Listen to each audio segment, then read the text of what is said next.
안녕하세요, 건프로입니다. 오늘 엊그제 장례식에서 어떤 대표님이 문상을 오셨어요. 문상 오셔가지고 저한테 이런 말씀을 하신 적이 있거든요. 최소한 월세를 3년 이상 내신 분들이 아니면은 감히 사장이라고 얘기하지 말라. 근데 저도 약간 동감 가는 거예요. 책임감의 무게, 그 사장의 책임감의 무게. 월세 3년이면은 보통 웬만한 분들은 그 어떤 희생이나 헌신의 대가 지불을 하겠죠. 보통 저희가 사업이 정착되기 전까지는 뭐 예를 들어 한 달에 1,000만 원 번다? 그러면 정착된다고 할 수가 없어요. 왜냐면 시스템이 안 만들어졌거든요. 1,000만 원 정도 버는 거는 제가 예전에 누차 말씀드렸듯이 매출, 수입을 만드는 공식에 이걸 성실하게 계속 반복하는 거예요. 노출, 소통량. 이걸 전문적으로 트래픽이라고 표현하거든요.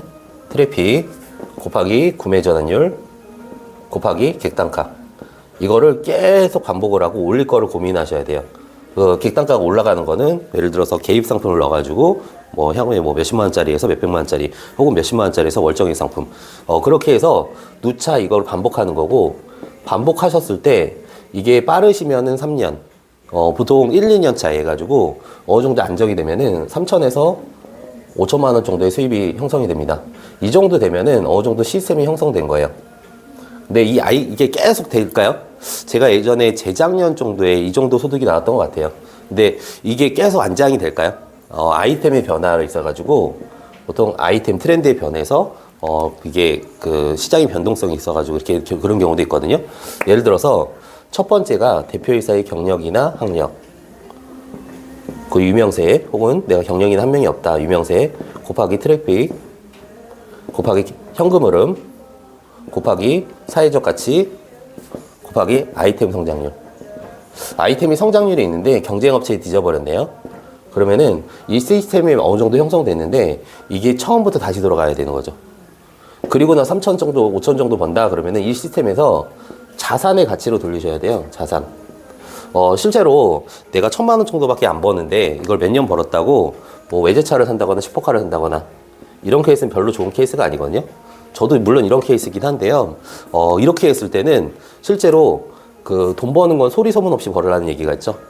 돈을 버는 거는 소리 소문. 돈을 벌어도 돈이 없다고 얘기하시고 돈이 벌어도 돈을 못 번다고 얘기하시는 게 자산을 통해서 내가 소득이 많아져서 자연스럽게 외제차는 슈퍼카를 살 수 있는 자산을 통해서 수입이 들어오는 그런 시스템이 예를 들어서 3천에서 5천 정도 한 3년 정도 보냈어요.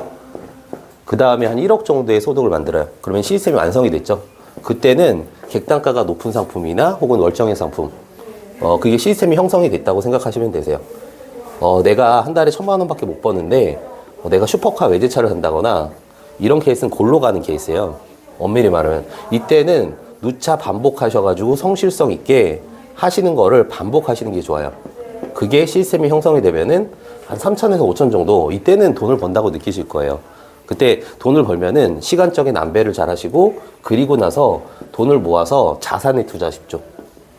자산에 투자해서 자산이 돈을 버는 구조. 그래서 내가 부자라는 걸 티가 안 나더라도 자연스럽게 날 수밖에 없는, 일부러 외제차, 일부러 슈퍼카 사가지고 보여주기식 하지 말고요. 껍데기만 그렇게 하는 게 아니라 내실 있는 게 중요합니다. 내실. 거화치시란 용어가 아시나요? 롯데 신격호 회장 사명인데 실제로 롯데처럼 화려한 회사가 없어요.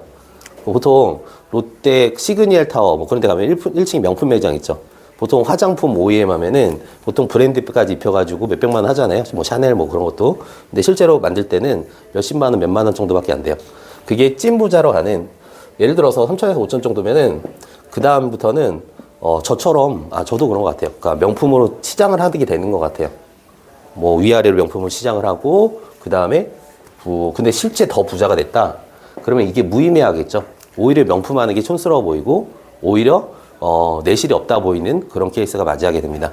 여러분들이 그런 로드맵을 알고 월 1,000만 원 버는 거를 꾸준하게 반복하시면은, 제가 말씀드렸어요. 여기에 에너지를 투입하느냐 투입하지 않느냐 그 차이밖에 없습니다. 이걸 반복하고 지겹도록 반복하시는 거예요.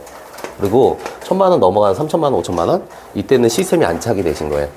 그 전까지는 안정이라고 할 수 없거든요. 그래서 최근에 지인 대표님이 말씀하신 최소한 월세를 3년 이상 내본 분이 그래서 사장이라고 얘기할 수 있다. 저희가 일반적으로 보통 프리랜서 분들도 사장님이라고 얘기하잖아요. 근데 프리랜서 사장과 실제 사장과 그런 격의 차이가 있다는 거를 말씀드리고, 프로님들이 저희가 자영업 하시거나 사업을 하시는 프로님들이 많으신데 이거를 인지하시고 노력하셨으면 합니다. 이상 건프로였습니다. 행복한 하루 되시기 바랍니다. 건프로였습니다.